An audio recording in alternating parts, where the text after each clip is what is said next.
আমাৰ প্ৰধানমন্ত্ৰী মাননীয় নৰেন্দ্ৰ মোদী ডাঙৰীয়া বা অসমৰ মাননীয় মুখ্যমন্ত্ৰী ডক্টৰ হিমন্ত বিশ্ব শৰ্মা ডাঙৰীয়া এখেতসকলৰ কথাবোৰ শুনি মাজে মাজে নিজকে খেপিয়াই চাওঁ। আমাৰ মগজু বোলা বস্তু আছেনে নাই, আমাৰ চিন্তা চেতনা কিবা আছেনে নাই, কিবা এটা বিষয় বুজি পাব পৰাকৈ আমাৰ মগজু আছেনে নাই, মানে কেতিয়াবা কনফিউজ হৈ যাওঁ।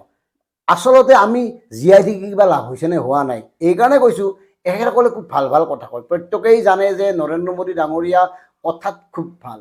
তেখেতে যিবোৰ কথা কয় এনেকৈ কয় প্ৰতিষ্ঠা কৰি দিয়ে। আৰু তেখেতৰ কথাবোৰ যেতিয়া আমি 2016 প্ৰথম শুনিছিলোঁ চকু পানী ওলাইছিল, বিদ্যা কৈছোঁ। কাৰণ তেতিয়া মানে হৃদয়ংগম কৰিছিলোঁ যে অসমক বুজি পোৱা, অসমক মনে প্ৰাণে ভাল পোৱা এগৰাকী দেশৰ প্ৰধানমন্ত্ৰী ওলাল।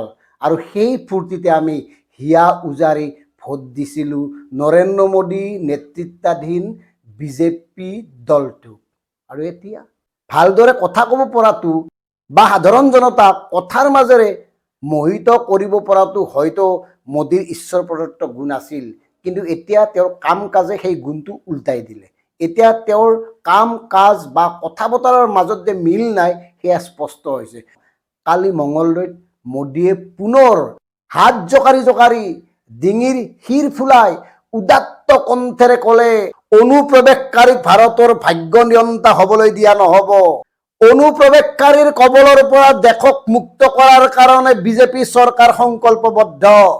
কংগ্ৰেছে ভোট বেংক হিচাপে ব্যৱহাৰ কৰি অনুপ্ৰৱেশকাৰীৰ হাতত ভাৰতবৰ্ষৰ ভৱিষ্যত গতাই দিব খুজিছিল। এই যে ক'লে, এতিয়া ভক্তসকল, আমাক গালি পৰা সকলোকে সুধিছোঁ আৰু আমাৰ প্ৰিয় দৰ্শকসকল, আপোনালোকে ভাবক, অবৈধ বাংলাদেশী বা অবৈধ নাগৰিক বা অনুপ্ৰৱেশকাৰী এই সকলৰ মাজত কি পাৰ্থক্য আছে? বাংলাদেশী বিতৰণৰ কাৰণে যিদৰে অসম আন্দোলন হৈছিল, অসম চুক্তি হৈছিল, তাৰ পৰৱৰ্তী সময়ত বাংলাদেশী কেইগৰাকী খেদিলে কংগ্ৰেছে, আৰু সেইবাবেই কংগ্ৰেছক উলিয়াই দি গতিয়াই দি বিজেপিক আনিছিল। বিজেপিক নহ'লে কেলেই আনিছিল?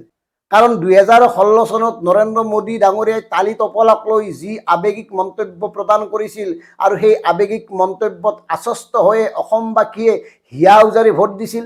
কিন্তু হ'ল কি, এতিয়া আপোনালোকে পুনৰ কৈছে অনুপ্ৰৱেশকাৰীৰ কথা, অথচ আপোনালোকে 2024 চনৰ 31 ডিচেম্বৰলৈকে অসমত হিন্দু বাংলাদেশীক থাকিব পৰাৰ সুবিধা কৰি দি আকৌ কৈছে অনুপ্ৰৱেশকাৰীৰ কথা। এই কথাবোৰ কি তাৰমানে?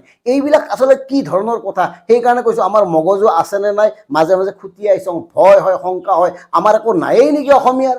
যি মন যায় তাকে কৈ যাব আৰু আমি হাততালি বজাই সকলোবোৰ সমৰ্থন কৰি থাকিম। এনেকুৱা হৈছে নেকি অসমীয়াৰ অৱস্থা? সেইকাৰণে সুধিব খুজিছোঁ, কি হ'ল 2016 চনৰ সেই ভাষণটো? কিয় বাংলাদেশীক বিতৰণ কৰাৰ পৰিৱৰ্তে বাংলাদেশীক অসমত নাগৰিকত্ব দিয়াৰ বাবে আইন প্ৰণয়ন কৰা হ'ল? এই কথাবোৰৰ অৰ্থ নাই নেকি? এইবোৰ কথা নাছিল নেকি?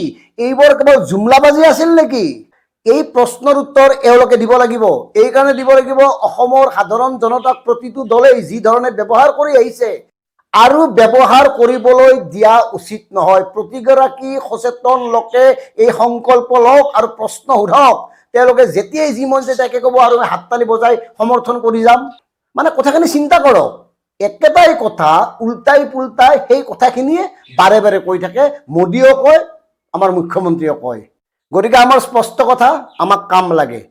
যি বিশ্বাস আৰু আস্থা ৰাখি আপোনালোকক ভোট দিছিল অসমৰ জনতাই, যাৰ বাবে কংগ্ৰেছক বিদায় দিছিল, সেই দাবী পূৰণ কৰিম বুলি প্ৰতিশ্ৰুতি দি পুনৰ আপোনালোকে একেটা দাবীকে ৰাইজৰ সন্মুখলৈ ঠেলি দি আপোনালোকৰ চূড়ান্ত মিথ্যাচাৰিতা উদঙাই দিয়া নাইনে?